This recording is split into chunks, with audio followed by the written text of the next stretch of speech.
Inggris bungkam Italia 3-1, calon juara Euro 2024 nih bos, Rashford di timnas gacor banget. Inggris sukses menaklukkan Italia dengan skor 3-1 dalam laga lanjutan kualifikasi Euro 2024 yang digelar di Wembley, London pada Rabu tanggal 18 Oktober tahun 2023 dini hari WIB. Inggris sejatinya sempat tertinggal lebih dahulu akibat gol Gianluca Scamacca. Tuan rumah bangkit dan berbalik menang berkat 2 gol Harry Kane dan 1 gol dari Marcus Rashford. Berkat hasil ini, Inggris kini bertengger kokoh di puncak klasemen grup C dengan poin 16 sekaligus memastikan kelolosan ke Euro 2024. Sementara itu, Italia tertahan di peringkat 3 dengan poin 10. Pemain sayap Manchester United kembali terlibat saat Inggris memimpin sebelum 1 jam melalui serangan balik cepat. Rashford memenangkan bola kembali di tepi kotaknya sebelum Bellingham mengamuk di garis tengah setelah mendapat umpan bebas dari Declan Rice. Bellingham mendapati dirinya berada di lautan ruang di lini tengah Italia, namun ia memberikan umpan kepada Rashford, yang memotong ke dalam dari kiri dan mencetak gol melewati Donnarumma. Usai pertandingan, Rashford memuji Bellingham yang menurutnya tampil luar biasa dalam laga tersebut.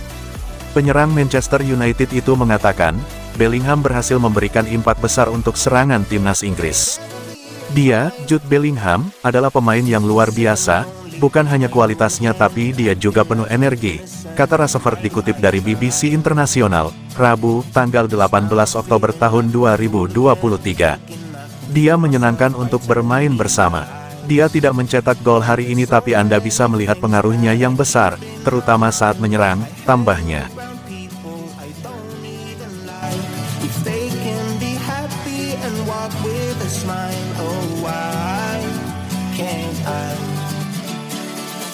Rasmus Højlund bantu Denmark atas kemenangan 2-1 dari San Marino.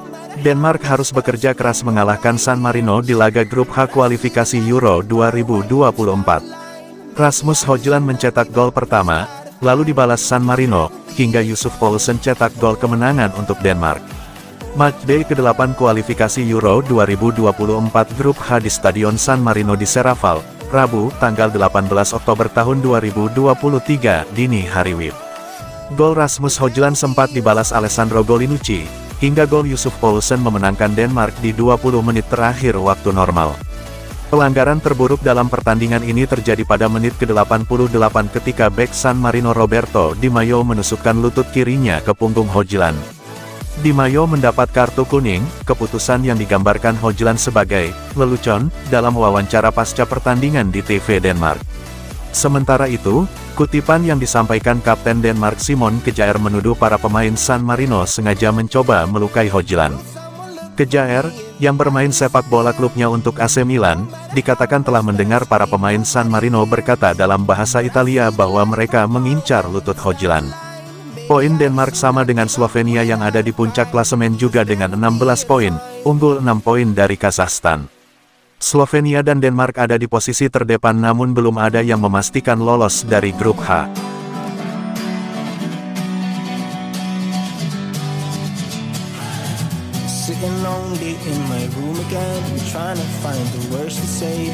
Rasmus Højlund, secercah harapan Manchester United. Di tengah start yang mediocre musim ini, Manchester United punya secercah harapan. Performa Rasmus Højlund tampak menjanjikan. MU angin-anginan di awal musim ini, baru meraih 5 kemenangan dari total 11 pertandingan seluruh ajang. 6 laga lainnya berakhir dengan kekalahan. Alhasil, Setan Merah, tercecer ke posisi 10 klasemen Liga Inggris. Di Liga Champions, pasukan Erik ten Hag malah berada di posisi buncit di belakang Bayern Munich, Galatasaray, dan Copenhagen. Meski demikian, MU punya setitik harapan dalam diri Rasmus Højlund. Penyerang 20 tahun yang didatangkan dari Atalanta senilai 72 juta pound itu dinilai amat menjanjikan secara performa. Tak ragu untuk berduel, cepat, pekerja keras, dan penuh inisiatif, Højlund disebut Andy Cole sebagai tipe penyerang klasik yang dibutuhkan MU. Meski masih nihil gol di 5 penampilan Premier League, ia sudah membuat 3 gol di 2 laga Liga Champions. Saya rasa dia anak muda yang tak kenal takut, yang memang seharusnya dimiliki pemuda seusianya, juga energi dan kuat. Saya rasa dia penyerang tengah klasik yang bagus dan dia luar biasa pekerja keras, ujarnya dilansir Football 365.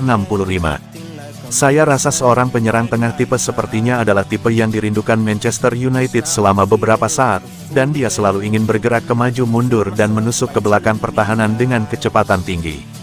Dia juga senang bergumul dengan bek-bek tengah lawan juga. Saya harap dia bisa segera mereplikasi performa Liga Champions di Premier League, imbuhnya.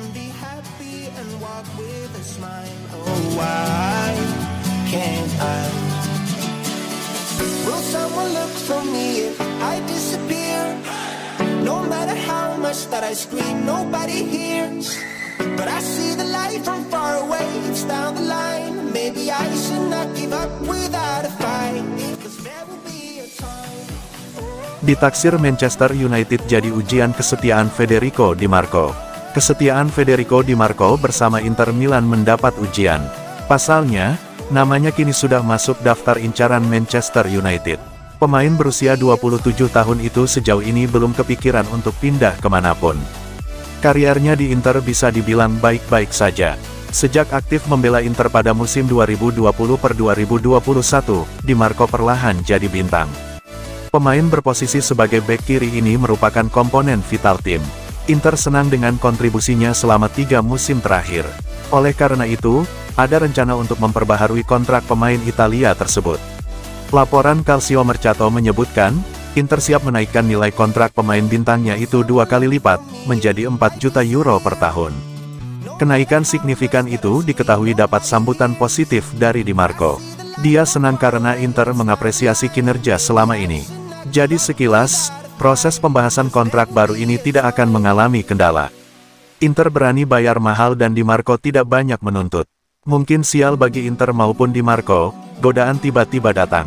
Laporan tersebut menyebutkan bahwa Man United kini tertarik untuk merekrutnya. Di Marco disebut-sebut akan jadi opsi bek kiri jangka panjang Man United. Ia mungkin akan jadi kandidat utama untuk menggeser Luke Shaw dan Tyrell Malacia. Sementara Sergio Reguilon yang hanya punya durasi peminjaman hingga akhir musim 2023-2024 besar kemungkinan tidak akan dipermanenkan.